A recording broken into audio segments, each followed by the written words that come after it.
Runs kindly for Morrison. It's Cal Morrison! Just listen to this, please!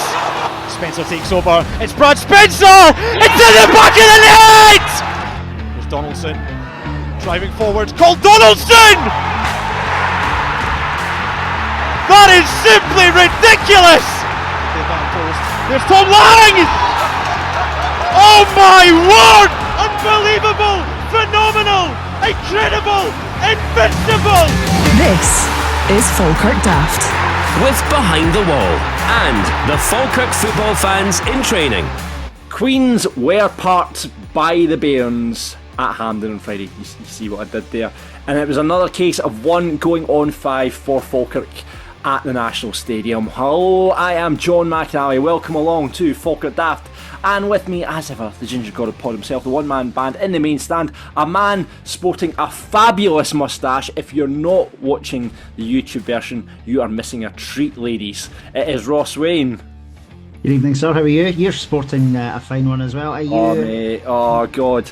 Last night as well, didn't you? Yeah, so I was hosting a Sportsman's dinner at the Wee Park in Grangemouth last night. Thank you to all the Falkirk Bairns that were there, and a good few of them there were.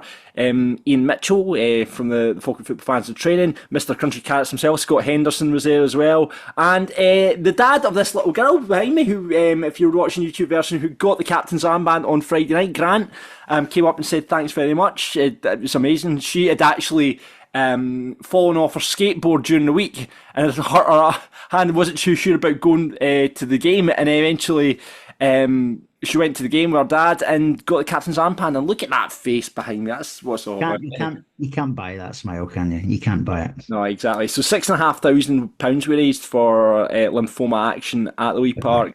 Mark Wilson, Gordon Dale doing a turn. I was hosting. Oh, Ross, honestly, I'm never going to hear the end of this from here on in. You know how before Falkirk that I ran a couple of jokes by you and you were like, no, cancel that. You never used them last night, did you? I did one last night, and honestly, I wish I went. I hope that I thought it would. In my head, it's funny. It's quite a funny joke. Was it the retro one or was it the modern one that you used? No, I didn't use it. I didn't use either of those. Oh, right, okay. It was another joke that I used, which I thought was appropriate for a sportsman's dinner. It wasn't. So yeah, one of my mates said, "Don't try and be too funny." I tried being funny, it fell on its arse. So that is the end of my stand-up career. Just straight out now. Just stay by the book. I should have just stayed by the book and done that, because the rest of the night was fine. But oh my god, I wish the ground had slowed up. My dad actually videoed it as well. I was like, please delete that video and he needs to send that on. Never show it to my wife ever. It was horrendous. But yes, but apart that aside, it was a good night down at the Wee Park, and like I say, loads of money raised for lymphoma action, which was great. How have you been this weekend? It's fun. It's always a funny one when it's a Friday night game, isn't it? Yeah, no, it's been a busy one anyway, though, because it's my youngest daughter's birthday this weekend, so it's been happy birthday, Amelia. Indeed. Yes, exactly. Happy birthday, Amelia. She's had a fantastic weekend, so it's been a bit of a full-on one, and obviously, well, I know the last few we've been recording on Sunday morning, but it's like pitch black outside now, Sunday night, innit? So, yeah, it's been a busy one, mate, but it's been a good one too. Obviously, it all kicked off with Friday night, and I'm looking forward to kind of talking about the game. Yeah, so we'll get into that with our guest pundit Jamie Douglas just in a bit. It was a weird one for me Friday night because I didn't make the game, and I was at a What's Leaving Do for Stuart Webster, who is, people maybe know him, he used to do TFM breakfast, he was on Great Hits Radio afternoon, so he's moving on. So I was at his Leaving Do, and it was like, I was very rude of me, I have to say. There was about 20 people, and like, I got absolutely clocked. I thought I'll sneak out here, and I got absolutely clocked. Because people were like, "Are you going?" I'm like, "No, I'll be back. I'm just going to go and watch the football." And they're like, "Because there's no tellies in this pub." Ah, right, okay. And and they're like, then they made a big song and dance about it, and they actually did the speeches before I left to the pub and said, "So John's leaving, he's got to go and watch the football, but let's do the speeches now." I was like, oh shit. So it was Gary Spence got up and did a speech for Stuart as well. But I nipped round the corner to the Cask and Barrel on Broughton Street in Edinburgh. I don't know if you know that pub. Great pub. Yep. or what they've got tellies all over the place, thinking I'll be able to, watch it on telly. But the rugby was on, so the rugby was on all the tellies. It was not even, it was France versus, I can't even remember who France were playing. So the rugby was on. I was like, oh fuck, mate, can you switch on the BBC Scotland on one of the tellies? And the guy behind the bar was, I ain't bother, mate. Came back, there's mountains of remote controls. He eventually found the remote control for the telly. And for some reason, this TV didn't have BBC Scotland, but I noticed it was a smart telly. And I was like, mate, do you go back and serve on? So I'm sitting there with this controller, got on a BBC iPlayer, had to log in with my own account on BBC iPlayer in this pub in Edinburgh. So currently now, the Cask and Barrel in Edinburgh, if you want to go down and watch the football, is my login for the BBC iPlayer down there. But I got the second half of the game, and what a performance it was. And like say, Ross, I was looking forward to talking about the game a bit later on.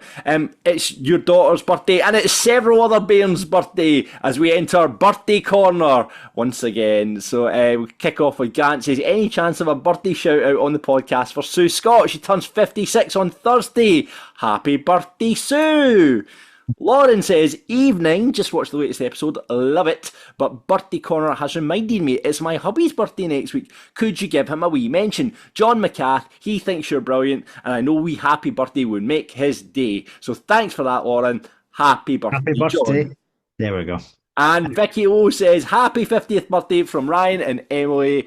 Vicky's claim to fame is she once had afternoon tea with Simon Strainrod and got off with Marino Keith in Rosie's. What a claim to fame that I'm is, sure Vicky. there's more to that story as well. I want more about that story. So happy birthday, Vicky, from Ryan and Emily. I think we should open this up because this is the second time we've heard of a player snogging someone. So our friend Jo Hind, I'm completely embarrassed for her, snogged Stephen Rennie in Rosie's, and now we've heard from Vicky who snogged Marino Keith in Rosie's.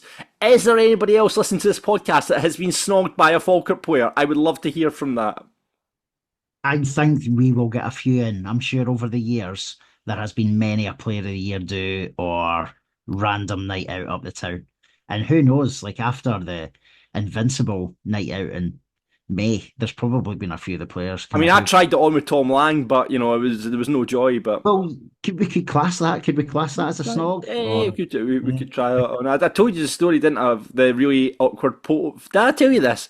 And behind the wall. Behind the wall, getting the picture with Tom Lang and his family. It was the most bizarre. Tom Lang, his girlfriend was raging. It's now fiance, I should say. Yeah. Have you snogged a Falkirk player? Please get in touch and let us know. We've had Marino Keith, we've got Stephen Rennie. Let's add to the collection. I think I might have a photo on my phone. Was there not a photo of me kissing Russell Lappy on the cheek? Have you got a picture? Wow, lucky guy. I think it was I think it might have been hospitality or something, and I was absolutely reeking. You in hospitality? What a shock! I know. I might have this photo to hand. Let me think where it would be. I think there's maybe a photo of me somewhere. I'll need to try and find it. Right. Let me leave that with me. I'll try. Leave that with you. You'll see a picture of that if you're watching the episode. We'll put that on the tile for the episode this week. Ross kissing Russell Happy. There we go. If we can find it. A couple of shouts as well. Billy Martin's been back in touch. Wonder if he get a mention for his friend Jim Jenkins, who stays over in America and is a fan of the show. Where does he stay in America? We've got a few people, Bairns, staying in America. We've got Jamie, who we're going to speak to in Texas. We've got Brooklyn Bairn, obviously in Brooklyn, who's on our Discord channel. I'd love to know where Jim stays in America because we're getting people all over the States listening. Billy goes on to say, another reason why I became a Falkirk fan, him and my dad used to take me for most of the games back in the 90s at home and away, so I can blame him for all the stuff I've had to put through with Falkirk. But brilliant. So hello, Jim, over in America. There we go. And a shout out as well to Yvonne, who got in touch with the podcast, who went to the Rosebank tour. It's very good, by the way. See if you... The Rosebank Distillery tour was really, really good. Get involved in that. But she, after the Rosebank Distillery tour, went up to Behind the Wall and sampled the Fakirk Daft Venom, which is still available. Off menu, remember. You need to ask for it specifically at the bar. And it was a really nice... It was a really nice drink, wasn't it? It's very nice. It's very sweet. And if you like, I think your comparison of it tastes like kind of ice pole, doesn't it? It's like the raspberry A bit ice of a pole. slush. Yeah, a bit of an ice pole, a bit of a slush. Yeah, yeah, it's nice. Very, Yeah. very nice. 2 or 3 of them, and that'll set you up. Yeah, get involved. That is behind the wall. Right, okay, on to the F Factor. Now, we've been inundated with people putting forward their Falkirk songs. And Crawford, who kind of kicked this off a few weeks back, is back in touch. He said, good to see the creative juices of Bairns flowing over. We didn't take Hampden live on Friday, but enjoyed the BBC coverage.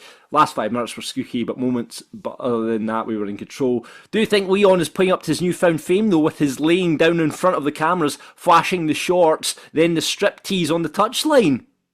Leon, we all big Leon playing up to it. Anyway, do you think we're missing some chance to opposing teams? So we came up with this. Can substitute any team manager player you want, but always starting with our 12-fingered fifers for a start. So he's done a song to Canter by Jerry Cinnamon. Are you aware of Canter by Jerry Cinnamon, Ross Wayne? Of course, absolutely, yeah. It's just a bit of a canter. No. Right, okay. So it goes... We know your dirty secret. Oh, I've tried to get into the vibe because I know the chorus. Isn't just No. So we know your dirty secret, but it's really all right. You came to see Falkirk because Dunfermline are shite. The Bairns are on fire, and you haven't a hope. This isn't just banter. Dunfermline's no fucking answer, and then Falkirk. All right. This isn't just banter. Dunfermline's no fucking answer. Falk will win in a canter. James McPakey's a complete and total wanker. That's all of the time. Still doesn't scan well. Crawford really needs to work on the kind of scanning of the kind of lyrics. But I see what he's going. This isn't just banter. Dunfermline's no fucking answer. Falkirk can win at a canter. James McPakey's a complete total wanker. That's all of the time. And by the way, minus 23 now. 23 points in front of Dunfermline now. Pop a jumper on over in Dunfermline. Pop a jumper on. Absolutely. By the way, if Airdrie start putting some results together, Dunfermline could be in trouble. I mean, I know there's big talk of the takeover going through. I think that'll have zero impact on this season. Do you not think they'll roll the dice a wee bit if whoever comes in will stick a bit of money into the club and bring in some? I suppose it depends when it will happen. James McPake's done as soon as the new owners get in. James McPake, you would just suspect is done. Absolutely. The longer they leave, the credit's all gone now. Surely, any credit he did have is absolutely sucked up now because they're terrible. Delighted. No, I'm here for it. Here for it. Absolutely here for it. Absolutely. Before we go on, we've got to say thank you very much to our episode sponsor this week, the one, the only. Big time Chris McGill and his fantastic business, CM Grips. If you don't know CM Grips, Chris is all over Facebook with this stuff, and he's basically, it's like grip socks. If you play football, it's the thing, it's like grip socks, and they sit well within your boot. I need to buy a pair to improve my 7-a-side game. I really do. But he's got a special Black Friday offer happening on the 30th, which is... obviously Black Friday. Basically, while stocks last, there'll be discounts on all grip socks, sleeves, and shin guards. So get in touch with Chris on Facebook or Instagram this weekend or during the week, and you can grab yourself a bargain at CM Grips. Wear what the pros wear. That is Chris's motto. Get in touch with Chris. Absolutely. I think he put up a video the other week there of Keelan Adams doing a kind of testimonial for the grip socks as well. So you can check that out. Get on Facebook, get on Instagram, just type in CM Grips, get in touch with Chris, and like you say, you can be wearing what the pros wear, and we know for a fact 90% of the team do wear Chris's grip socks. So you can just, if you've got, it's a good Christmas present for the Waynes. If you've got boys or girls that play football, get them in the stocking, and like you say, it's going to improve their game. I need all the improvements to my game as possible, so I'll need to get in touch with Chris and myself and get myself a pair of grip socks. Red, of course, Ross. Red. Red for the, yes, exactly, for the home kit. Perfect. Good man. Exactly. So, yeah, brilliant. Thanks very much to Chris for sponsoring this week's episode. Let's get into the club news, shall we? Kicking off with Falkirk Women. When we were recording last week, they were just about to play Steny, and that finished 1-1. Shannon Todd getting the goal. I think, reading between the lines, I think it was a kind of defences on top kind of day. So, and Anna Murray, actually, talking about defences on top, Captain Anna, who has got the Falkirk Daft armband, she actually made the SWPL Championship Team of the Week, so well done, Anna. Falkirk currently sitting kind of mid-table in the league, which is good. I mean, considering they've just went up to the Championship this season, 21 points. They're only 5 points off the lead, by the way. Yeah, So... I don't think they're playing at this today, actually, so I had a look, but No, I didn't see a fixture Yeah. that I could notice either today. But they do have some big fixtures coming up. When I spoke to Stephen and Josh about 10 days ago, because we're talking about focus game. Focus game. So he'd let me know their fixtures between now and the end of the season. So they've got some massive, massive games coming up, but it's all to play for, as you say. Absolutely. But bad news from the women as well. Vicky Woods left the club. She was like she was the Players' Player of the Year for Falkirk Women last season. She's decided to move on from the squad. So best of luck, Vicky, in whatever move you're making. Got to mention as well, by the way, Scotland under 19s at the stadium. I had no idea this was happening. It's clearly a last minute thing, and I did see the little dig the club had at the fact that it was moved to the Falkirk Stadium. Because it's an artificial pitch and wasn't frozen. Indeed. Yes, I saw that. I think it was meant to be played at Stirling Albion, I think, the tournament, but the two games, beg your pardon. So it was a bit of a last minute .com booking. Here for it. Listen, we know how good the pitch is. It's brilliant that from a European stage, granted it's under 19s, but listen, it's fantastic that the stadium's getting used for that type of thing. Yeah. And we all know the backstory with the pitch, and if we get promoted or whatever that may happen, we need to review that. And if it happens this year, we'll at least get a season's grace. If we don't go up this year, it would be a huge expense to. But there's been a challenge launched at that by the club, and I think 6 other clubs have joined on. I think in the kind of challenge too, because it's ridiculous. So it's fine. So you could have Champions League football. So you could have on that pitch tomorrow. You could have Celtic playing Real Madrid if you wanted. You could have international football, Scotland under 19s versus France in the 0-0. But it's not good enough for Ross County coming to the Falkirk Stadium or St Johnstone. You know, it's not good enough for that. It's good enough for international football when it suits the SFA. Well, it's not an SFA, it's an SPFL problem.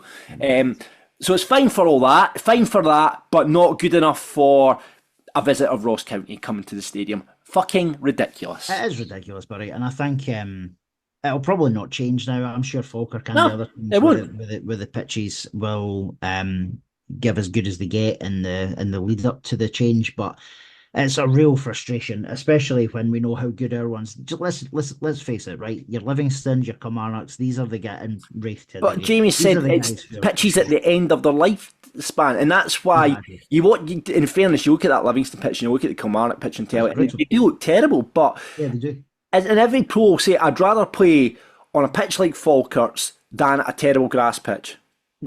Every pro I've spoke to about it, they've that's been their remark. You know what I mean? And it is ridiculous. Absolutely. And this time of year, like you say, the frost comes in, the pitches get minging, yet we're then having to come in and host international games as a result of that. And the other issue is, see, as much as the full Premiership card went ahead yesterday, there was obviously huge delays for most of the games, but. Yeah.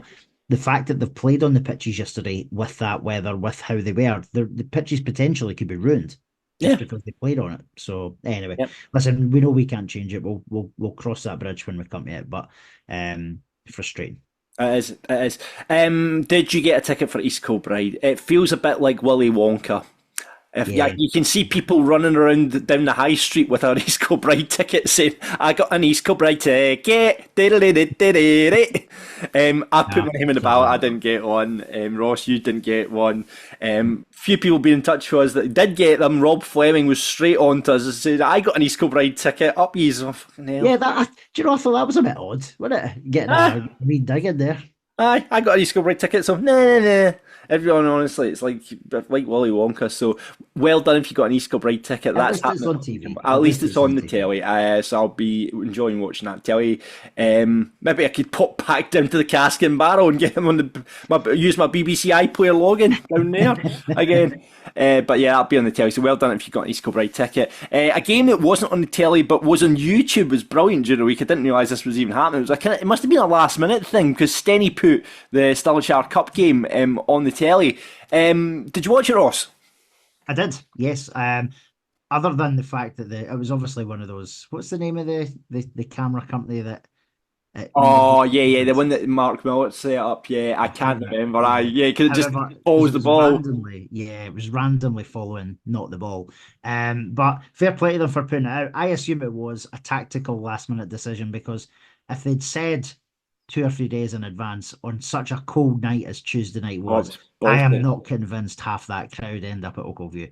So fair play to them. But watched all of it. I thought it was really good. Alfie doing really well.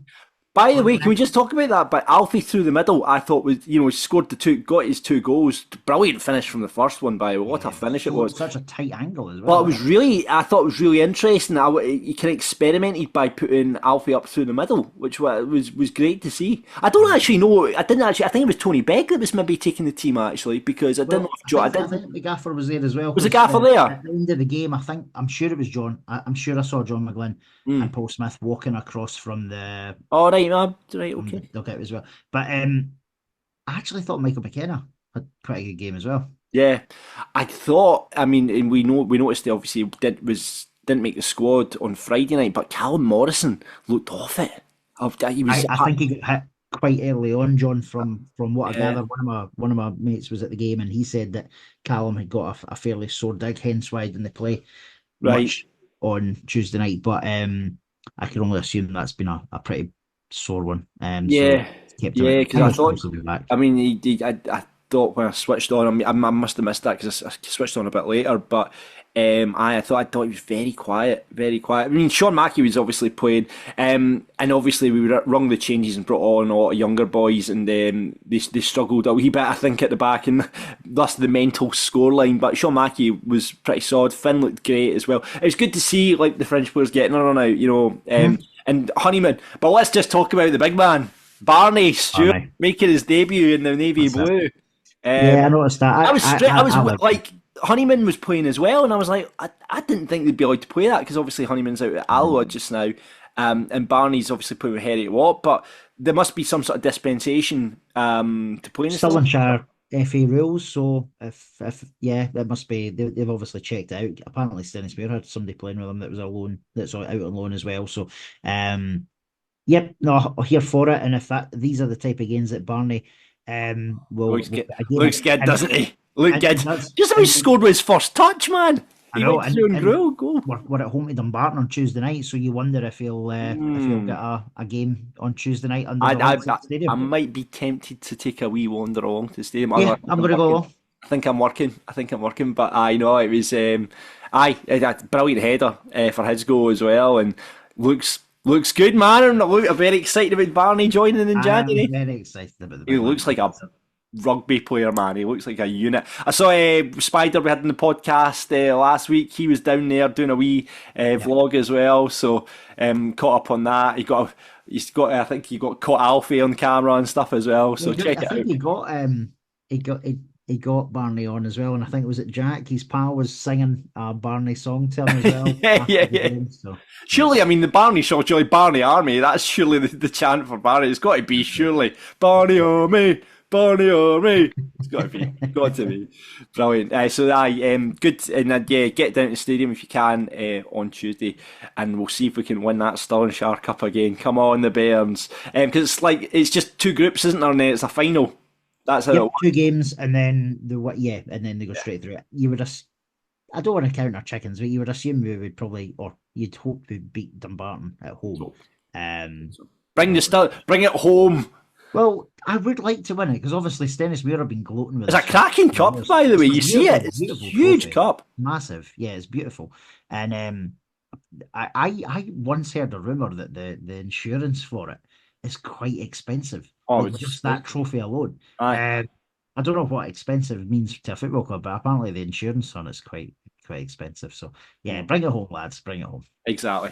So get down to the stadium, check that out on Tuesday. Got to say thank you very much to our sponsor, Behind the Wall. Bumped into Brian Flynn, owner of Behind the Wall. Was out on my dog walk the other day there, had a good natter about Friday, and Livingston, he was just back off his holidays, so he was watching it while on a cruise of all things. So aye, get yourself down to Behind the Wall. It's obviously busying up for Christmas. Christmas parties are happening. It's a great place to go if you're on a Christmas night out. Get yourself in there and try the Fakirk Daft Venom, and remember, whisper behind the gar, can I have a Fakirk Daft Venom?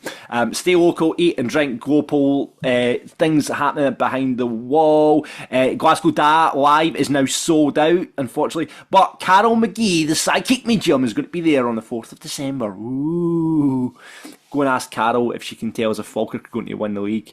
That would be good. But get yourself along if you like all the psychic. Loads of people love like that kind of spooky psychics. You don't strike me as that type though, Ross. No, not at all. No, not at all. You're not. I couldn't think of anything worse. But I know there are hundreds of people out there that do enjoy kind of hearing about. Well, listen, see the thing is, right. I know my mum and sister and stuff. They've been to stuff before, but I don't know about that. I think it depends on the person as well. Like I know, like my mum and sister went along hoping to, like, I don't know, get messages from my dad, and I can only imagine my dad. Right, my dad would not. My dad would not be seen. Listen at these things. Honestly, he would be furious the fact that my mum spent 10 quid to go. But listen, by the way, your dad might be more involved because it's at Behind the Wall. So your dad might think, I might pop in to Behind the Wall. Get yourself there. Carol McGee is going to be there on the 4th of December. And if you were going to the Restless Natives gig, that has been pushed back to the new year. I don't know why. There must be some sort of issue there, but Restless Natives, who are a big country tribute band, it's going to be happening in the new year. And remember, it's £5 to get down to the home games from Behind the Wall, and especially when it's freezing at the moment. Get yourself into Behind the Wall, get a pint before the game, pay your £5, get down to the game, and you get a pint afterwards as well, or something that'll keep you warm. Maybe they'll do like mulled wine or something, I don't know.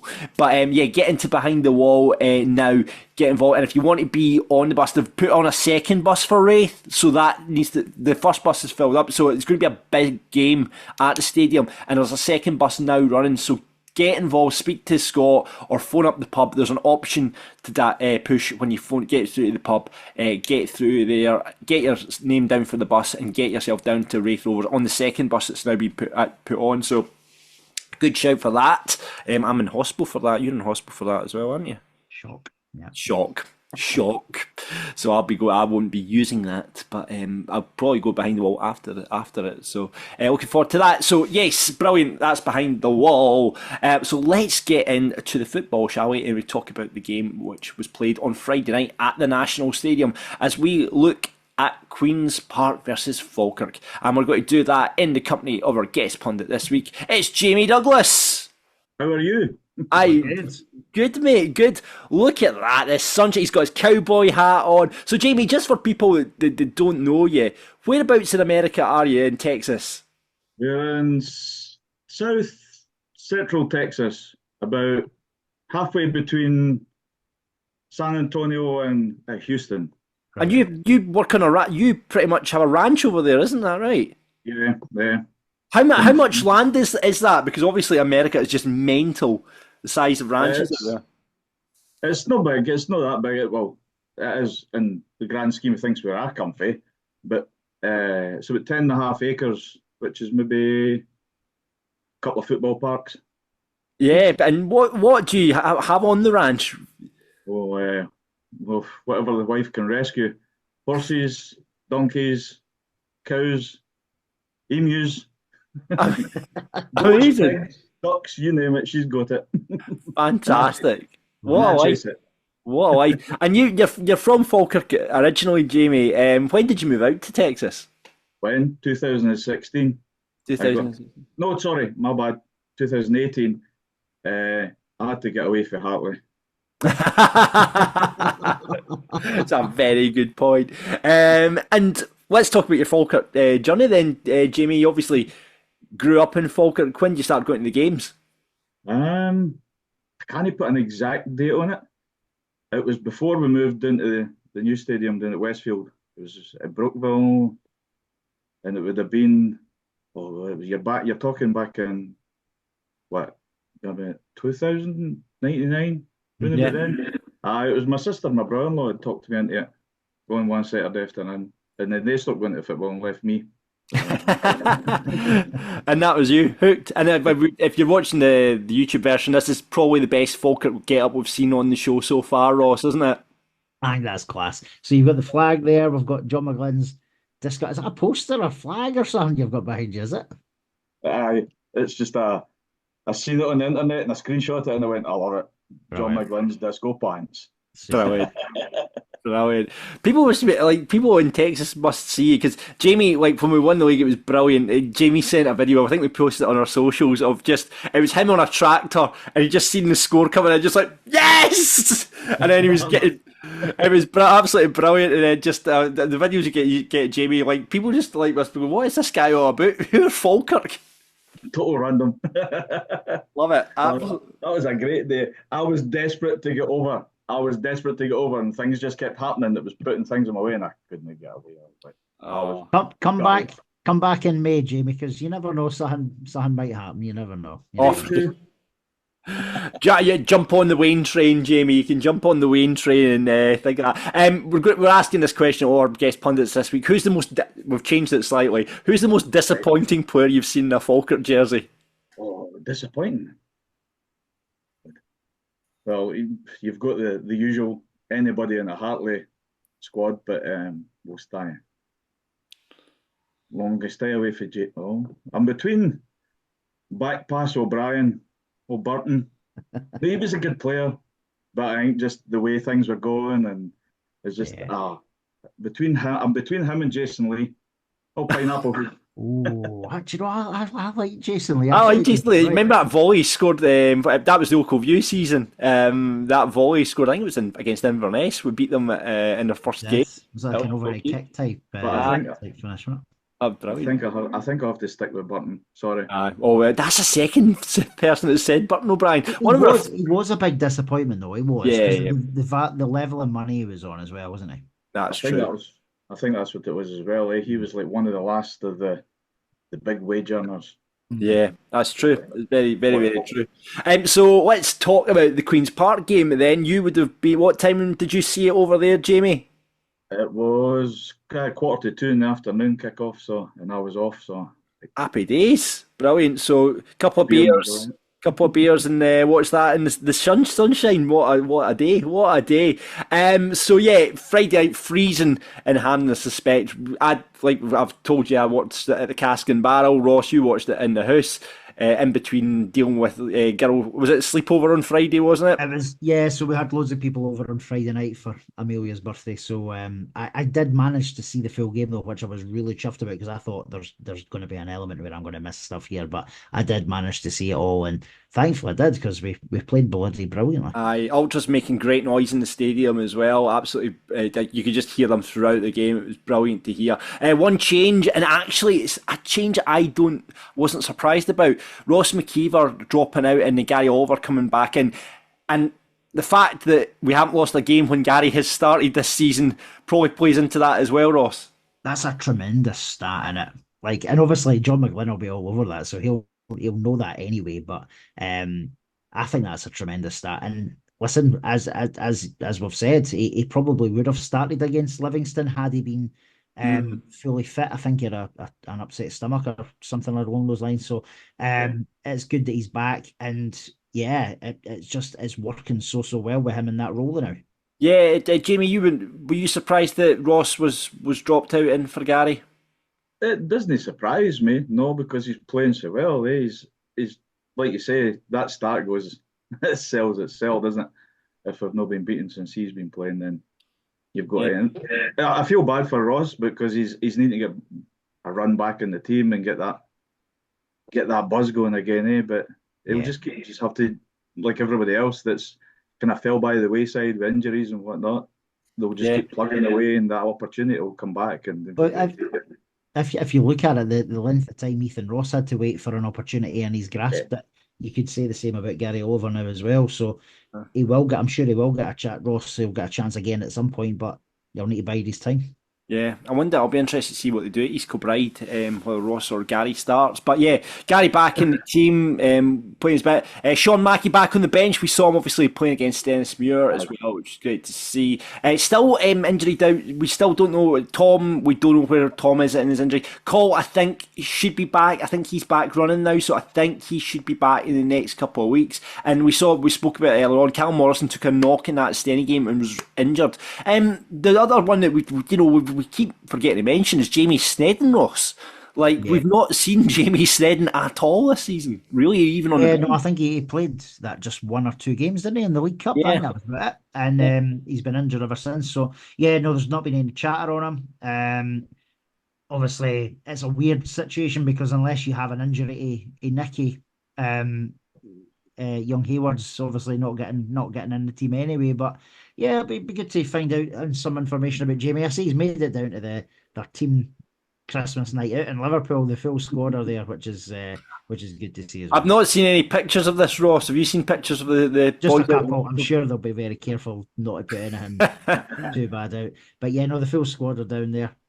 Was it dress up? Were they dressed up, or was that? Nah, all sensible. They're all obviously Tom Lang's got them all kitted out, I assume, with the be inspired. But yeah, no, good to see. And do you know, that's brilliant for morale as well that they're all down there, and you would expect nothing less from that with the team spirit that we've got there. No, absolutely. Jamie, started off, I mean, the amount of chances we had in that game is absolutely ludicrous. I just pulled up the stats there. 22 shots to Queen's Park's 5, 8 on target, off targets. It was a one-way game, really, wasn't it? Well, the first half was just relentless, wasn't it? It was just bang, bang, bang, bang, constantly. You're like, where is this energy level coming from? And Hampden can be a heavy park. Maybe that's why Ethan cramped up near the end, because Hampden can be a heavy, especially if you've had a bit of rain and it gets a bit tiring on the legs. So they've done well. That first half, I was like, how are we 8-0 up? It was just... I know, but it was one of those games, Ross, that you thought, it just takes them to go up the park because we just had created so many chances and we just didn't take them. We did. That was always my worry, and it was the only worry I had because Queen's Park, I don't think they were as good as they were on day one. I thought they played far, far better against us when they were at the stadium. Obviously, Billy Dodds, who I'm not a massive fan of, he kept at half-time and after the game talking about how it was good for Falkirk to be playing on a big pitch. Hampden's dimensions are the same as the Falkirk Stadium. So anyway, but I think we were always going to enjoy playing at Hampden with the quality of the pitch, and obviously it's the same size as the Falkirk Stadium as well. But the amount of chances that we did create, the worry was if it is only 1-0, they may have a half chance, and they did have a couple of half chances as we'll talk about. But it was a nervy one only for that reason, because otherwise we were so dominant. Yeah, there's so many chances to talk about, Jamie.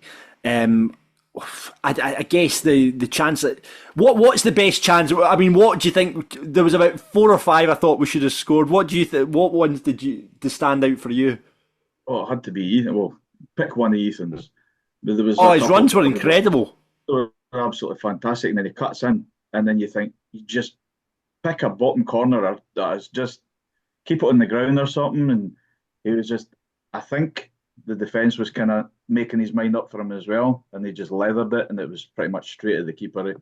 The keeper, everybody was ranting and raving about the keeper. Don't get me wrong, he was good, but I think they were kind of like railroading him into it, and maybe the decision making could have maybe lay off for somebody, but there was a few there that they just rifled them, and you're like, oh, just anywhere else, and it would have been in. Yeah. All right, for you, Ross. I mean, there was a couple for me, but what chances were you kind of ruin? I thought we were unlucky with the two early ones. So the Ethan Ross early ones, they were instinctive saves by Callum Ferry, who I don't mind. I think he's a really good keeper Yeah, it's actually. good keeper. And I've been impressed with him when I've seen him before. The speaking of Ethan though, like he was very dangerous on Friday night. The one though that I thought, come on, mate, you could have done a bit better considering the run was the one in the second half when he obviously it was a tremendous ball from Dylan Tate. Ethan picks the ball up so well, cuts inside, beats two or three players, and when you see it from actually the view from behind the goals, as Jamie said, if it goes to low and hard either side of the keeper, it's a goal. It's an absolute cracking goal at that. Oh, mate, it would have been goal of the season. And Aye. he fires it straight, literally straight at the keeper. And that was the one for me I thought you should have done better. The other two were quite instinctive and the ball just falls to him. But that for me was the worst one. What about you? I think there was two big chances as well. I want to talk Calvin Miller at the back post Oh, when it yeah. comes on his left foot, and you think it was. I think the commentator actually said it. It was almost like a right-footed player hitting it with a left foot, Yes, and we know definitely. Calvin's a left footer, and it was just like it's absolutely scuffed it. And the other one was Gary Oliver's header that he touched the bar and went over. He should have been burying that because it was such a delicious ball that got sent in for him as well. But yeah, there was just so many chances, and like you say, we've spoke about it so much. Is like when we talk about 22 chances, you worry that if we were getting by, and listen, brilliant that we're getting by 1-0, but you just think one of these days it's just going to come back and bite us. Now, on the other hand, against Morton, we absolutely took all the chances we were given, and look how that turned out. But you just worry about games like this, that it just takes for complete and utter dominance on their home turf. Like you just worry there will be a breakaway goal, and Queens, to be fair, there was a couple of times that they hit the post, and it could have went a draw. They didn't deserve it, but you just worry with the chances that we create that we're not taking as many as we should, Jamie. I think that as well could be down to maybe the confidence after last week. Yeah, we were relentless, but maybe that wee bit of in the final third was just like you. Yeah, we created loads of chances, but maybe in the back of their mind they're just like, just have a go. Just if we keep putting shots on target, the rule of averages is going to say we're going to get some of them. And they just didn't always go in. Yeah. But at least we got that one for Aiden. Yeah, let's talk about Aiden Nesbitt's goal. Coming, again, just after Dominic, it was coming a mile off. 14 passes on the lead up to the goal, Ross. John, it was just pure filth when it was like I fully expect it to appear on one of these porn sites over the course of the next 7 days. What are these porn sites you mentioned, Ross? I don't know anything about those. I'll check the text you sent me last week. I'll have a look. It was pure filth, and I think when you watch, and I watched it back loads. Obviously, they've cleared their lines from a free kick, I think it was, and it's Aiden that picks it up in his own half, and you just watch pass after pass. Everybody knows where each other is. They know where they should be. They know where they're going. The slide rule pass for Dylan was just like pure sexy. And then obviously the ball in for Calvin. Eden gets a small bit of fortune with I think the defender, it just maybe hits off the back of his ankle or something like that, and it sits nice for him. But what a real cool composed finish. And the keeper didn't even bother for it. It's too close in for her. Aiden Nesbitt was fucking brilliant, in the words of Brad Spencer. But it was actually Jamie there's video that we put up on our socials, and it's went a wee bit viral, Jamie. So thanks very much for that. I think there's hundreds of thousands of people have watched that now. But yeah, that was fucking just after it. Just Brad. It was fucking This was brilliant. fucking brilliant. I thought it was class, and he's obviously he apologised immediately. The only surprise for me was that he didn't get the usual BBC. Oh, we're really apologetic for it was just used, blah blah blah, and they just let it pass. But Aiden was again he's a massive reason why we're sitting top of the league. Clear 6 points, clear 23 Dunfermline, 20 Wraith. It's so good, and Aidan Nesbitt is a massive part of that. Yeah, I think that, again, we talked about the big picture Hampden. We know it's just the same size as us, but just Dylan and Tate and Brad Spencer, they're unbelievable. The two of them midfield, I can't speak highly enough. The amount of times that Brad was just dropping into that pocket, picking up the ball from defence and just dictating, and that interchange, and see the one-touch stuff we play. And I think it was Michael Stewart as well saying the players are all confident in each other. They're all, when you fire in balls to them, their one-touch passing, they're all very confident in each other, and you can completely tell that. And I think it all comes from Brad Spencer and Dylan Tate in the middle of that park. I really do. It's great. Just the way we knock the ball about, it's just incredible. Yeah, and that was the big difference between last week and this week. The two boys saw an awful lot of the ball.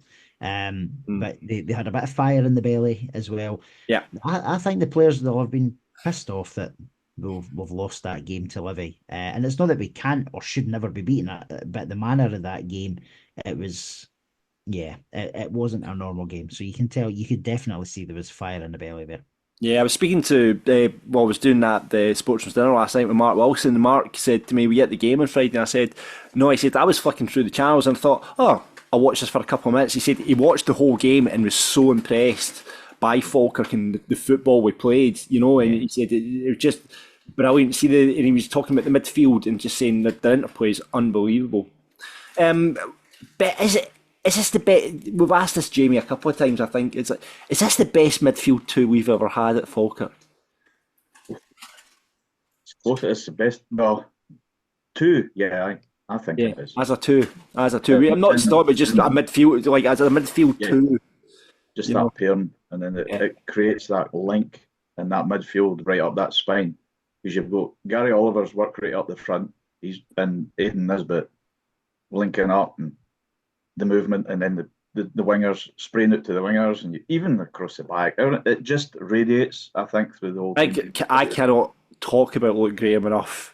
I honestly cannot talk about that boy enough. He, I really hope we're on the case. I think we've only got until January, if I'm right, Ross. Is that right? No, it's a full season. Oh, is it a full season? I thought it was only January. No, there's a recall option in January, though. Oh, so, Jesus. I hope that... What was the Dundee result? Let's just hope Dundee start doing well. They're all right. They pumped Hibs, but everybody pumps Hibs. Everybody pumps Hibs, so that's fine. But yeah, as long as they're not leaking goals and we can keep him for the full season, he is just a joy. Like, he's just... an athlete, an absolute athlete. He can do anything with the ball. My mate from Montrose, Mark, who we've had on the podcast a couple of times, I'd sort of got the lowdown on him, and he said he could play anywhere through that middle of the park. And you could put that boy up front, he'd be outstanding up front. You could put him in midfield, he'd be there, because he just picks up the ball. And as I go back to the talking about the one-touch stuff, all that, he just looks so comfortable on the ball, just striding forward. He's like, Hendo's exactly the same, obviously, as well. We all know what Hendo can do, but for a boy that young to be so confident as he is, I think he's unbelievable, absolutely unbelievable. He's some talent, and his head seems screwed on as well. He's loving being at the club. Obviously, we talked about it a few weeks back. We bumped into his dad, and they're all loving their time at Falkirk. So why? Because he's getting the chance to show off. Pretty much getting the chance to show off in that team.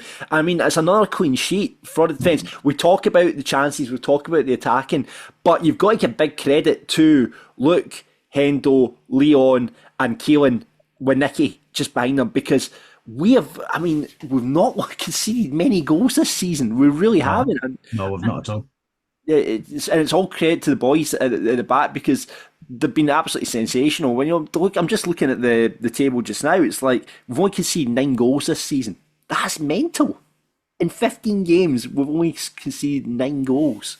Unbelievable. Yeah. It's all credit, like you say, to Luke. And as we say before, Captain Call, we love you, mate. Absolutely love you, but he's not getting back. He'll struggle now. He'll getting back in. Yeah, but then he's not going to. Well, we're saying this. Maybe Cole thinks differently, but I don't think any of these players in the squad think, "Oh, I have to play. I have to play." They need to be there because they're there on merit, and because the players in front of them aren't doing the business. So you saw it when Cole was interviewed by Cy Ferry on the open goal training video. Cole said it himself. He's like, I'd struggle to play anyway. Big Luke's doing so well, so he obviously recognises it too. He's got to, Jamie, we were talking about it last week, he's got to be in contention for an under-21 cap, surely. You'd think so, right? You would definitely think so. There's just that level of quality at that age. Saying that, John's got an eye for it. John and Smudger's got an eye for it. He's already proven that, and he's given the guy a chance to come down, and he's playing his trade well, really well. It's exciting, isn't it? And I mean, we've not even mentioned, we were going through the team. Keelan Adams again, I thought was again just brilliant, just absolutely brilliant up and down that wing on Friday night as well. It's great. Do you know what I love about it? And it is that we've got so many young players in that squad now, doing their bit, and you love to see it. You love to see it, and we're suddenly finding we're going to have sellable assets. Something we've not been able to say in a long, long, long time. When you look at Keelan Adams, Nicky, I think. By the way, can I just say this as well? We'll do Chris shout, right? Scotland are in a terrible goalkeeping situation at the moment. We're relying on Craig Gordon, right? You see where this is going. Angus Gunn's not been great for us. Is struggling a bit down south as well. To the point that we're calling up some boy for Ipswich. Was it Stricker or Kieran Stricker or something like that? Was in the squad. I'm going to say it right now. Why are they not looking at someone like Nicky? He's like, go back to, to be fair, he's not been tested much this season.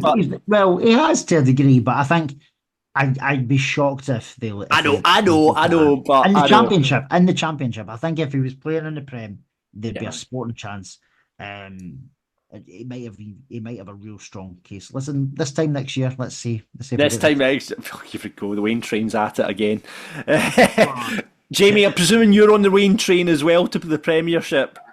It took me a while to buy that ticket, but I'm kind of getting there. There we go. Now that we're creeping through the second quarter, so I'm kind of... Yeah. It is looking good at the moment. It is looking good. But yeah, I mean, as we said at the start of the show, at 1-0 going on 5 or 6, it was a great performance. One of the best performances of the season, Jamie? I don't know about the best performance, but it was top the first 3. Half. The first half was definitely top 3. Second half we flagged a little bit in those areas after the break where legs were tiring a little bit, let them get a wee bit more control, and definitely the top 3. Yeah. What about you, Ross? What are you thinking? I agree with Jamie. I think first half was as good as we played all season in any game. As a full 90 minutes, I still think we were in control in the second half. The only thing I think, and I know James McFadden kind of had a bit of a joke with Joe McGlynn after the game when he was talking to him about shooting practice next week. I don't know if they were that bad. I think it was just the decision making in terms of maybe placement and rushing shots when we didn't need to, like Calvin Miller had a bit of space at the back post where he probably could have took a touch and then had a shot. He didn't need to hit it first time. So yeah, probably more decision making, and he'll say that to the guys. He'll say, listen, some days we'll score 4 or 5, maybe even 6. Other games it's going to be a 1-0, and we just need to make sure that we're keeping it tight at the back, which we did. Yeah, as long as we get the 3 points and get up the road. Well, speaking of John, let's hear what you had to say to Falkirk TV. John, after last Saturday, you must be happy with the performance today to bounce back with a win. Yeah, delighted, absolutely delighted. The boys have been fantastic, great first half performance, and the only thing that was missing was probably more goals. Aidan Nisbet took his goal really well, but there was opportunities. The goalkeeper has had great saves, two brilliant saves, and then we're a little bit wasteful with some shots. I think Ethan and Calvin have had great moves. It's built up to a shooting opportunity for the edge of the box, and we're blowing them over the bar. So a bit wasteful in front of goal as well. But a great reaction for last week. Mentality of the team was fantastic. We've given up very, very few opportunities to a decent, good Queen's Park team. Midfield were excellent. Brad, Dylan, Aidan Nisbet, and the 2 wingers. And I thought Gary was again very, very good tonight. He's a bit unlucky. He's got a header in the second half, goes off the bar, and he's been setting things up for others. So delighted with each and every one of them. Subs coming on as well. Alfie played his part, making good runs to get us higher up the park. Mikey and Yates are coming on, giving us energy when we were maybe just getting a little bit tired in there. So yeah, absolutely delighted to bounce back. We've not had to do it very often, but the guys always seem to do it. They always seem to come back. So huge compliments to each and every one of the players. They've went out there and they've kind of dominated a huge part of that game. Should have had a bigger cushion going into the dying minutes of the game when anything can happen. But fair play to them, they continue to defend well. As I said, Nicky had one save to make, a couple of minutes to go at his near post. And so yeah, it's vitally important that he makes that save, or we're not getting all 3 points, which we obviously deserved. As John mentioned there, bounce back at it's the old bounce back ability, isn't it? And we haven't had to do it often, but when we've had to do it, we've done it really well. Bounce back against Wraith Rovers, against the Ayr, and then obviously that performance against Queen's Park as well. And it's just that comes down to that mentality of the team, doesn't it? It really does. And the guys are not happy when they don't pick up the 3 points, and we do see a reaction even when we've drawn games. We've then went and I think and won the next game. So it's just that winning mentality in the squad. It was interesting there, obviously he was talking about the subs. I think he goes on to later talk about, he's like, he makes a comment about Sean Mackey. He's like, well, he was on the park long enough to get a booking. I never ever thought I'd see Sean Mackey at left wing, to be fair. But I know, big Sean flying down the left as well. Sean Mackey getting a booking, no surprise there. I think Sean Mackey's brilliant. He seems like an absolute head case. See at Hampden though, he's probably looked at the big scoreboard by the goals and went, oh no, we're in injury time. I'll need to fly into a tackle here to get a booking. And he did. I know, get it honestly, if you're building an accumulator, just put Sean Mackey on a yellow card every single game. Dylan Tate probably as well, to be fair. He'll always find his way. Just a really good smashing performance, and John looked, well, I say John looked happy. John never looks happy. He never looks happy about anything. I wonder if I take it he didn't go down to Liverpool. He wouldn't have been down there. Oh, no. It would have just been the players, and probably big time Chris McGill would have been there as well. Big time would definitely have been there. He likes a night out as well. So, but the rest of them though, I'd imagine the coaches were watching Strictly. Like you, Ross, How was Strictly last night? Was it good? I missed it. Good. Yeah, it was good. I'll look forward to the results show tonight. Fantastic. Good to hear. I'll see what you guys said about the game on Friday. Ryan kicks off saying, very good performance. On another night, it's 5 or 6, but fair play to Callum Ferry, who was excellent. The whole team was excellent. Indeed. Jack says we were brilliant first half and let it slip in the second. Not sure if it was a slip, but lucky to get away with it at times. But we need to just keep grinding our results and see where we are come the new year. Sean Mackey at left wing was not on my bingo card. Paul says, great response from the team again after the Livy defeat. Just need to get some shooting boots for Christmas. Their keeper was outstanding. Any chance we can keep Graham? Absolutely wish we could. Crossed. Yeah. Donald says, brilliant performance. Outstanding all over the pitch. 1-0 going on 4 or 5. Hendo and Graham just stroll through games, and Brad and Tate controlled the midfield with Ross unplayable. Calvin was a bit off tonight, you thought, and Alfie was dangerous the last 20 minutes, but McKeever hasn't got going yet. Yeah, I mean, I think the injury to Big Ross is just kind of hampered him, because he started off the season, he was flying. In the season, but I thought Jamie Calvin didn't have the best of games on Friday night. Saying that though, he did set up the goal. Aye, he was in there with that, and then he had his big balloon into the stands. And the first half, it's one of those ones that you think maybe he should have just sclaffed it. He got too good a contact on it, and it just off it went. But the wingers' work rate is absolutely phenomenal. Yeah, absolutely. John says, quite a few rude players on our team tonight. Imagine going to the National Stadium and playing the game in your slippers. Players made the game look effortless. Tate was superb. Luke Graham, far too good for the Championship. Surely a future Scotland international. I completely agree with you. You would think so. Inge says, I'm very much Camp John. Camp George, that's your new nickname. It's too early to celebrate, but with it every week, I'm becoming more Camp Ross. Get the champagne on ice, she says. Thoroughly professional performance. Ferry saved them from a pumping. Nesbitt, my man of the match, and to quote Brad Spencer, he was fucking brilliant. We all know what this episode's getting called, aren't we?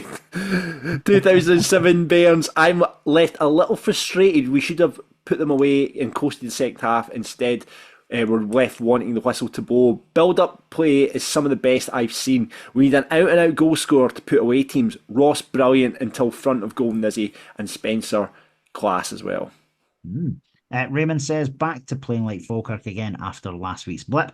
Add composure to Ross's finishing and that boy is priceless. I'd still have given him man of the match despite not scoring. Every player was at least a solid 8 out of 10. I'm going to say something, Ethan, and this is to see the way Ethan Ross glides across that pitch. It reminds me of a certain number 7 that we used to play who has a main stand named after him, Mr. Kevin McAllister.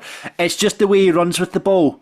I don't think he doesn't have that crunchy like beat. He does have that though. He does, but rather Ethan will cut in rather than go to the wing. So Crunchy would always go down to the byline for a ball. That's what Crunchy's game was all about: getting to the byline, flipping balls in. Ethan likes to pull in, but just the way he carries, I don't know why. Just the way he carries the ball.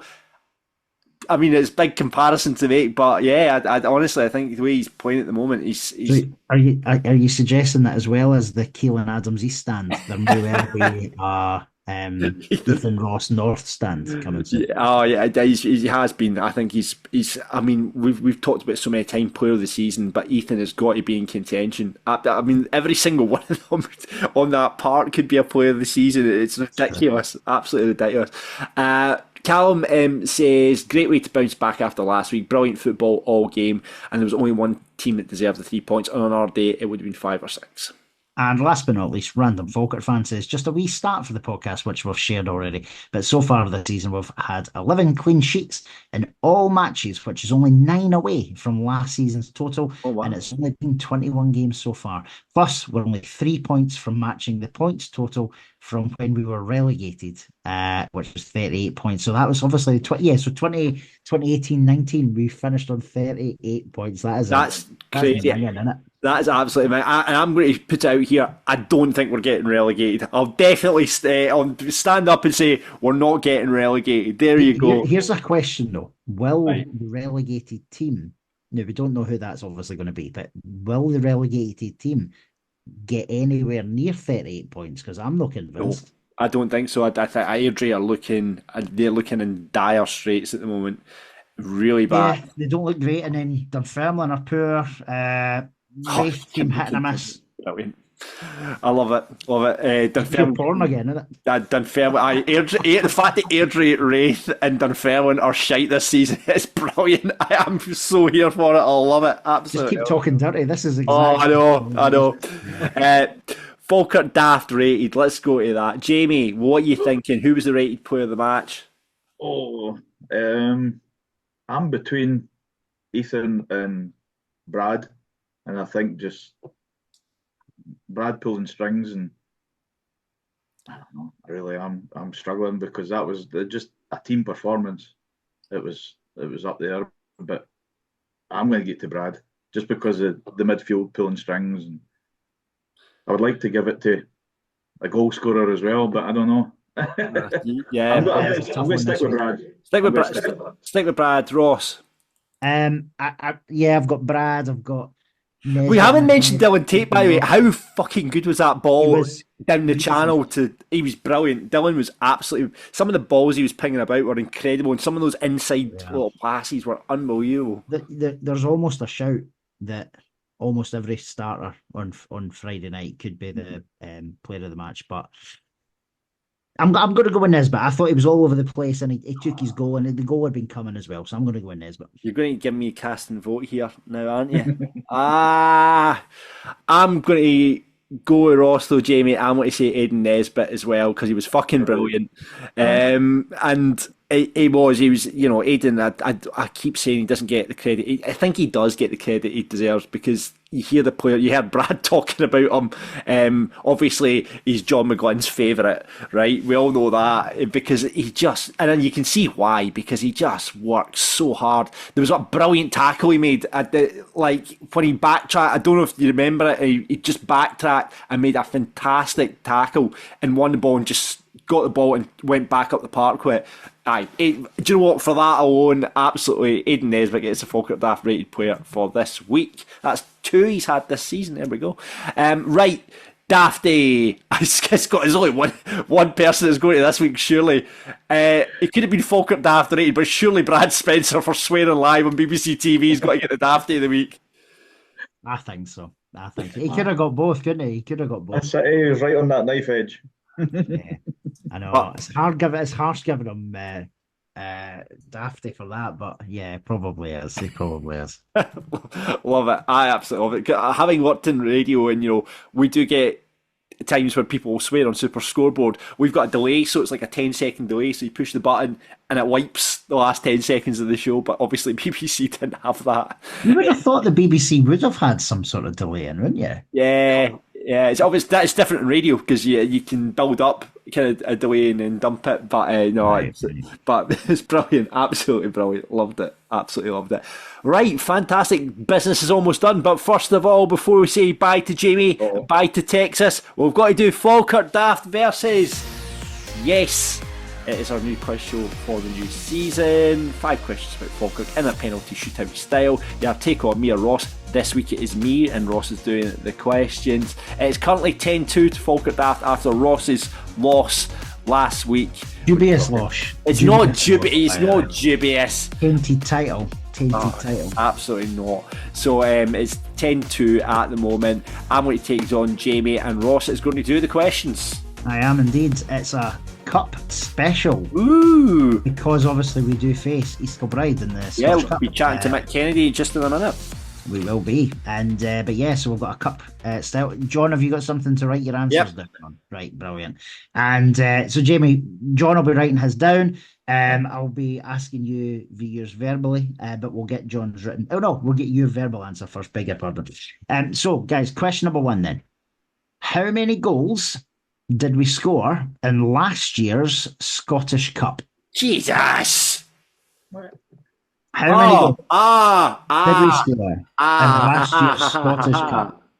So I'm not going to give you any more clues of who we played, when we played, but how many goals did we score in last year's Scottish Cup?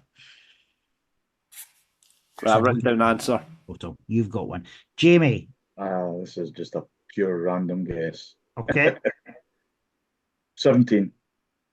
You said 17. John? Is it 4? We played 2 games. I couldn't remember the Formartine result. I couldn't remember the Formartine result. I remember Ethan Ross's goal, but I thought it was 3-0, and obviously we got beat off Bonnyrigg Rose, and Hendo scored. He did. The correct answer was 4. It was 4. So we scored 3-0. 3-0 versus Formartine, and we scored 1 in the 2-1 loss to Bonnyrigg. So McKeever got 1 against Formartine. Did McKeever get 2 against Formartine? I don't know. Ross got that absolute world day, scored that world day. Big Hendo scored at Bonnyrigg Rose because it was right in front of us. I remember that. But at 4, okay, brilliant. I'll take that. Go higher. So 1-0 Falkirk Daft so far. So question number 2. So we played Darvel in February 2023, so last season. Last year, not last season. But who scored our first goal in that 5-1 win over Darvel? So we played Darvel in February 2023, but who scored our first goal in that 5-1 win? I will give you a clue, because this is a tough one. He played on Friday night. He played on Friday night. Well, that goes my answer that I've just written down. Thanks for that clue. Okay.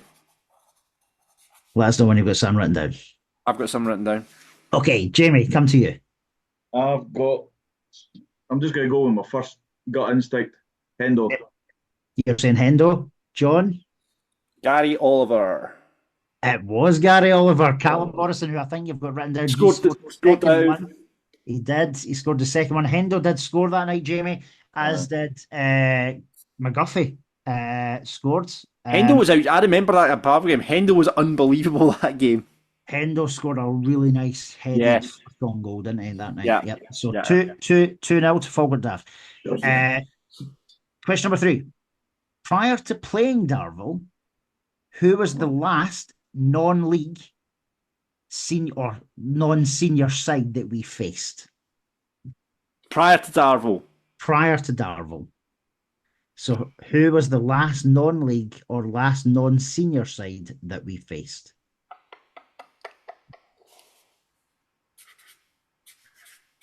Got an answer. Okay. Jamie, we'll come to you. Oh no, I can't remember. So I'm just going to have to take another stab in the dark here. Yep. Bonus. You thinking Bonus? John? Wick. It was Wick. We won 6-0, and it was actually in the same season we played Darvel because it was Wick for Martin. Then it was Darvel, I think. Play the Champions League music. Play it. It's done. It's done. It's done. Play the Champions League music. But we can't have Jamie all the way over in Texas walking away with a granny. So let's keep going with the questions, Rob. We'll go for another turn. Yeah, exactly. Right. So, question number 4. East Kilbride, who we play next week, we have played East Kilbride just once before. I didn't think we had played them. Oh, so you're in for a shock here. We played them once before, and that was in 2021 in the Challenge Cup. But what was the score? Now, John, you didn't even remember. This is absolute shit, because I do not even remember playing them in the Challenge Cup. Wow. Hey, I'm just writing down a score. Right. Jamie, any thoughts? I'll give you a clue. It doesn't help with the score, but Sammy Ompriod made his debut. Super Sam. That boy, Sammy Ompriod, was not a footballer. I wonder what he's doing with himself. He just came off the bench and ran about. According to his Instagram, he is playing football, but is he? He still walks about North London in his Falkirk top. Which is fun. So, Jamie, what's your punt for the score? I'm going to go 3-1. Okay. I'll say 2-0. I've written down 2-0. So because he's desperate for a point, and it was 3-0, not 3-1. But I'm going to give the point to Jamie. You can't give him a point. That's the wrong answer. Of course I can, because he said 3. There we go. So last question: who famously wore the number 9 shirt in the 1997 final? Who wore number 9 shirt in the 1997 Scottish Cup final? I've written down an answer. Okay.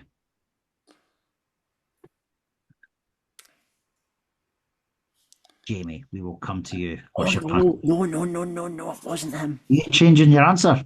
Aye. Right, okay. Aye. Who are you thinking, Jamie? I'm blanking here. Blanking. Nah. John?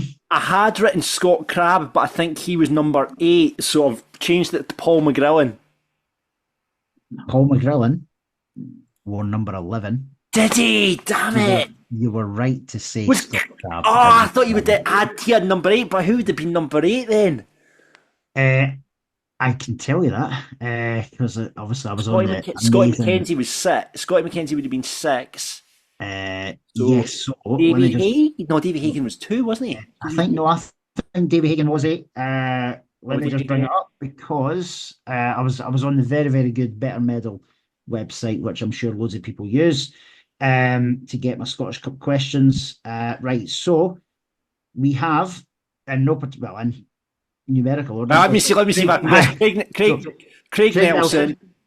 Number 2 would have been Andy Seaton. Captain. Jamie McGowan. Was Jamie wearing 2? Kevin James would have been 4. Number. Nope, you're not. So 3. Think about the left back. Who left back that day? He was left back. It was Seaton.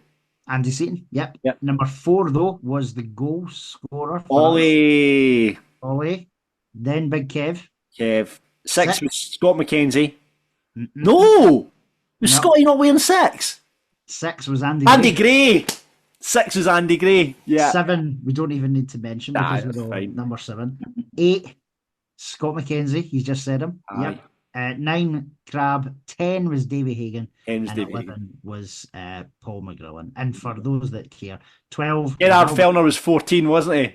Gerhard Fellner was 14. Albert Craig was 12. And Paul Mathers was an unused goalkeeper, number 15. Yeah, there you go. Brilliant. There you go. Well, brilliant. Oh, you're not getting grannied because Ross has given you a point, Jamie. So he deserves it. He's come on all the way from Texas, so he deserves it. So well done, Jamie. Listen, thanks so much. Come on, Falkirk Daft. We'd love to hear more foreign correspondence, more foreign pundits. I want that to happen because we've had Jamie on at Texas. Let's see if we can go around the world with Falkirk Daft. We really appreciate you listening to it over there, mate. Tell all your Texas pals. Have you got any pals you've converted to Falkirk supporters yet, Jamie? I'm trying. Seriously trying. Come watch the soccer with Jamie. Navy Blue Gods of soccer. There you go. Come watch. Love it. Jamie, thanks so much for coming on. If you want to be a guest pundit, get on board. pundit@falkirkdaft.co.uk. Slide into our DMs like a long lost lover and we'll get you there as well. So thank you very much, Jamie. And let's move on to the next part of the show. Can I just say a wee thing before I go? Yes. Can I just big time McGill? I know he's going to be even harder to get out the room now.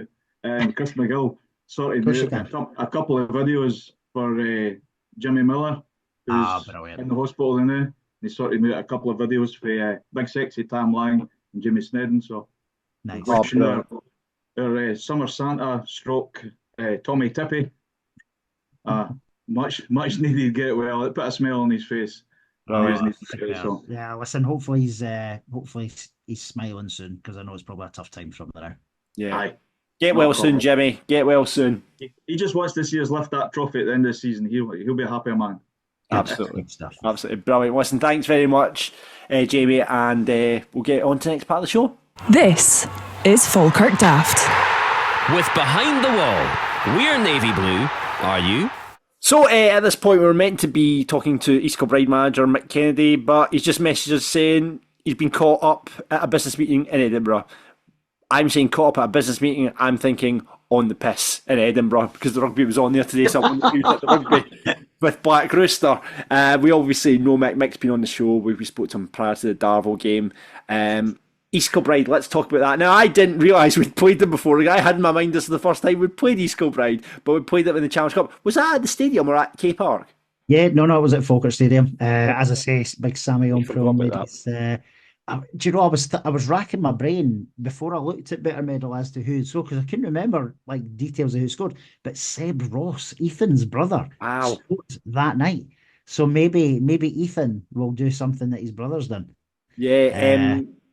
So I mean, I don't really have a track of the one like East Kilbride. However, I watched parts of their game against Ayr in the Challenge Cup. It was on the telly. They look like a good side, Ross. Yep, listen, they're well organised. I watched that game too. I've watched a little bit of so Sam North, who obviously one of the vloggers on YouTube, he's covered East Kilbride quite a bit. So I was having a quick look at what they do. Do you know what? It doesn't shock me that they're well organised and well drilled and they try and play football.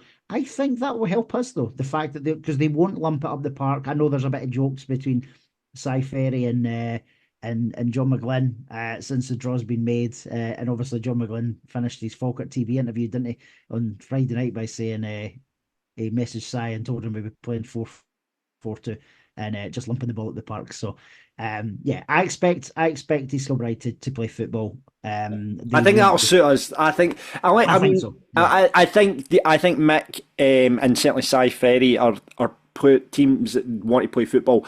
I don't think it'll be a case of them setting up a low block and letting Falkirk come at them. They'll want to play and show off, because especially it's on the telly as well. They want to play football, and we could be in for a really good game of football. at East Kilbride, I mean, they're flying in the league just now, the top of the Lowland League.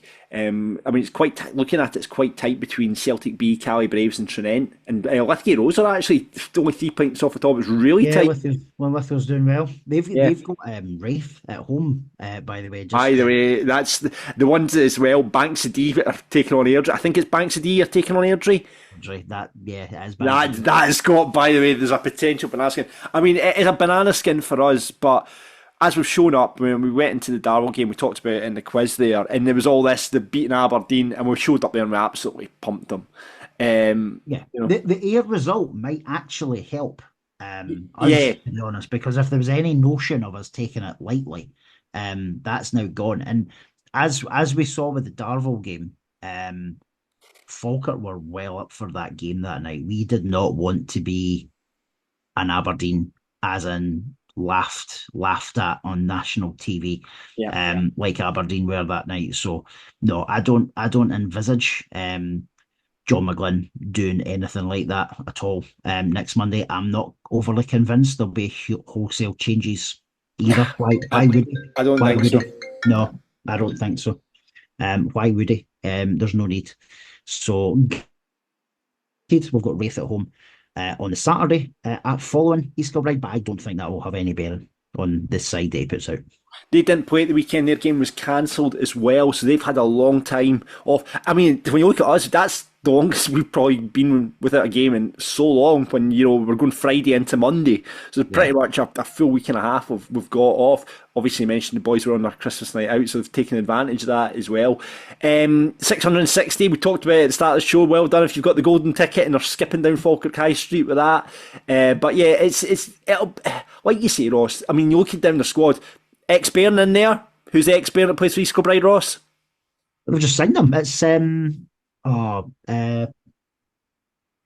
forgot his name. He was part of the Hartley. No, sorry, he wasn't part of the Hartley mob. He was the same. He was 20. Was he? I thought he still played the season after. Ian McShane. I'm talking about Ian Lovejoy. I thought he still. I thought he was still with us though the season after. Remember when? It was. He was still there, wasn't he? Yep. See, I think of him more that season than I do the Hartley ones. Remember, he scored direct from a corner. I think it's the only time I've ever seen anyone score direct from a corner. For Falkirk? Aye, Ian McShane scored direct from a corner. Who was that against? I can't remember, but he definitely did. Maybe my memory's going, but I'm pretty sure Ian McShane scored directly from a corner. No, I can't remember. I saw Steinrod do it. I'm sure Lovejoy did it as well. I'm pretty sure Lovejoy did it straight from a corner. But yeah, he's the ex-Falkirk player. They've got some good players in there as well. It's actually, speaking Gordon Duncan, who does the scoreboard, his brother-in-law Jack Leach, who was at Stirling Albion last season, he plays as well. Boy McGregor looks like a player. You know, they got him from Stirling Albion as well. And you know, Falkirk keeper's just been recalled by Motherwell. I noticed as well that Matty Connolly. Remember, he was on loan at Falkirk for a period. I don't know if he played many games for Falkirk. It might have only been a couple, but he's just been recalled by Motherwell. So he has been. I'm sure he's been their first choice goalkeeper, John. So that's a bonus that he's. No, that I think it's not going to be a decision maker, but yeah, the goals are, going to come from probably Cammy Elliott up front. He's got 15 this season, so it's one to keep an eye on. I mean, East Kilbride have been pretty free scoring in the league when you look at their 65 goals they've scored this season. Jesus Christ. It's a lot. No, it's a lot. So listen, they'll have massive confidence being top of the league. They've just put out Ayr. Who did they put out before Ayr as well? Was it not another? I forget. It was another senior team. It was Airdrie, wasn't it? Of course, it was Airdrie. Yeah. So that's 2 championship scalps, and they'll be bloody trying their hardest to try and make it a third one. And we do not want that to be the case on the Monday night. And if it happens, listen, good luck to them. But I think if we turn up, like I would say this every game we play, if we turn up, we play our A game, we'll win the game. Yeah, I agree. I wonder if Mick Kennedy, the cameras will be let into the East Kilbride changing room prior to the match to hear Mick Kennedy's team Soldiers talk. of Love. The Soldiers of Love. That's it. Soldiers of. I like to say though, it's going to be. I think it's going to be a cracking game of football. There'll be two sides looking to pass it, knock it about, play the game, and in front of 660. That's a capacity of K Park, so 660. Do you know one thing I noticed from the Ayr game, John? Did you watch it live or did you watch the highlights? I watched it live. Watched it live. It's quite a dark. Like the floodlights are obviously not the best, as in like unlike bloody our disco things, but it's a really tight, dark stadium, and I'm sure the fans that will be there will be making a bloody din. I don't know what percentage of 400 are going to end up in the hands of the ultras, but I'm sure there'll be an absolute brilliant atmosphere. I did see someone get absolutely taken down saying, should we just go give our tickets to the ultras? And everyone absolutely piled on saying, absolutely not. I get the sentiment. It's a nice sentiment. It's a nice sentiment, but listen, it's not realistic. I know it's certainly not realistic from the responses I saw. I think it was at least they did the ballot, though, John. At least they did the ballot. Yeah, it was very set. It was a sensible way of doing it. The sensible way of doing it. So fair play to the club. Yeah. Just we didn't get our tickets. We didn't get any. Oh, never mind. I do you know what? I've got a busy weekend. I'm going to hospitality at Aberdeen versus Hearts next Sunday. Because my mate's over is a Don. He's over from Canada, so. Like, it's the only chance. It's one of those ones he's back for 5 days, so like he's seeing family, friends. So I was like, he said, "Do you want to come on to the hospital?" It's gonna be quite nice actually watching a game of football with no interest in it and just watching a game of football from that perspective. You're saying you're no fussed about going though. What if you get a wee booty call at midnight on Sunday night off me saying I've managed to get you a ticket? Would you go? What's that? At East Kilbride? Yeah, so you've been on the sauce all day Sunday. You get a wee booty call for your pal at midnight on Sunday night, and you get offered a ticket. Would you go? Oh, maybe I think so. We'll wait and see. We should maybe apply for media passes, Ross, since we could blag it through Fakirk Daft and say, yes, we're here to interview everyone after the game. We can tell them we're doing a vlog. Aye, after our fantastic. We got some. I thought our blog was all right, but I did see some good feedback. Gordon Hall from Pints and Prints did one the other day that blew us out of the water. He actually did it properly. Like, oh, for fuck's sake, he did. I saw that. It was pretty good. He's video, didn't he? And he says he's going to be doing that regularly. Maybe we should just get him to do ours. Aye, you just do that. Aye, we'll shop. He could do all the work for it. But aye, so that's East Kilbride Monday. Good luck if you got a ticket. What do you think the score's going to be, Ross? I am going to say 4-1 Falkirk. 4-1 Falkirk. I will go for. I think East Kilbride will score. I think it might be a ding dong 4-2. Oh, I think it might be a bit of a ding dong 4-2. So we'll see. If it is that, I hope it's 4-0 first. Yes, I don't want 2-0 down and then we have to rally. No. But aye, 4-2. I'm going to stick my neck out and say that. So well done if you got a ticket and go to the game, and we'll be back to speak about it next week. This is Fakirk Daft. With Behind the Wall. Stay local, eat and drink global. And that is us for another edition of Falkirk Daft. Thank you very much for listening, watching, whatever way you get us each week. And listen, thanks to everyone again, just loads of people shopping. I love the guy. There was a guy at the Sportsman's dinner last night who we put in a Falkirk Daft armband. Really good Falkirk package actually. We had 2 signed prints, one from Crunchy and one from Ross McKeever, a signed Falkirk ball, signed top, and a captain's armband, and we got about £200 odd for it, which was great. But the guy was prancing about for the rest of the night with the armband on, which I loved, absolutely loved. Remember, you can follow us on Twitter, Facebook and Instagram. Get involved with the Discord channel as well. The links are below. It's, like I say, it's where the young team hang out and talk about Falkirk. Had to put a couple of people on timeouts this week, Ross. There was a bit of argy-bargy going on, and I had to step in like a school teacher and say, now children, now. Put them both in their timeouts for 24 hours, and then they both came on and apologised. So there we go. But yeah, join the Discord. It's great chat in there. And it's coming up to Christmas.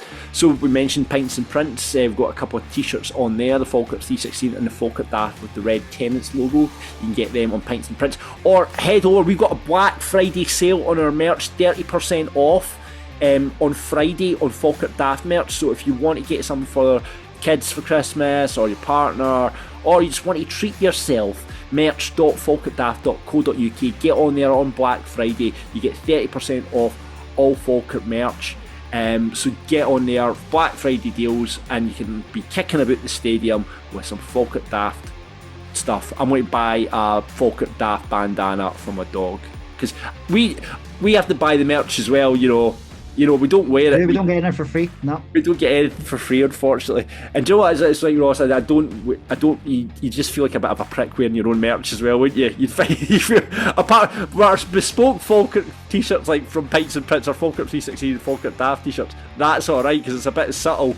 But if we were kicking about the stadium with a Falkirk Daft hoodie and everything, we look like fannies. But you won't look like a fanny if you wear it. You look brilliant. So get that. What a salesman, eh? Amazing. Merch.Falkirk Daft. Be a fanny. You won't look like it. We'll look like a fanny. You won't. Buy Falkirk Daft merch this Black Friday. 30% off. Merch.falkirkdaft.co.uk. Brilliant. Before we go, now we'll let you into a secret. Last week we put the player's name at the end of the podcast, and the only reason we did that is we completely forgot about it. We completely fucked up, didn't we? But it was great because a lot of people were messaging going, ha ha ha, sneaky, sneaky, sneaky. And I've got to say shout out to it was Colin Sligo, who was at the Sportsman's dinner last night, came up to me and just said, Tiago. I was like, yes! Go on. So I love that, absolutely love that, and congratulations to everyone else who joined the Jonas Tiago Roll of Honour: Fraz, Charlie Scott, Paul Defoy, Joe Heggie, Paul Fulton, Ian Campbell in Gran Canaria, James Patterson, Louise Smith, Gavin McGill, Gary Wallace, Craig Young, Grant Elliott, 2007 Bairns, and Ali Tiago Christ. That Queen's boy could talk. During his first sentence I was shouting "breathe man" at my screen, said Ali. So thanks very much for everyone who's joined the Jonas Tiago Roll of Honour. And do you know who I think we should do this week, Ross? Because this is going to be a test of everyone's spelling. Sammy Umpion? Yeah. Umpion. Now see if you can do it without googling Sammy's name. Sammy Umpion, because boy, it's not a footballer. Listen, do you know what the sad part is? He's the kind of guy who probably searches his own name. So but he'll be replying to all these people. Yeah, do it. Sammy Umpion is today. So if you reach this part of the podcast, tweet us, DM us, Sammy Umpion, and let's hope that Sammy reads it and gets in touch. I wonder what he's doing with himself these days. Just ran about, just came on, ran about a bit. Another bomb scare, Simon. I know. Anyway, brilliant. Thank you very much for listening to Falkirk Daft. That's it for this week.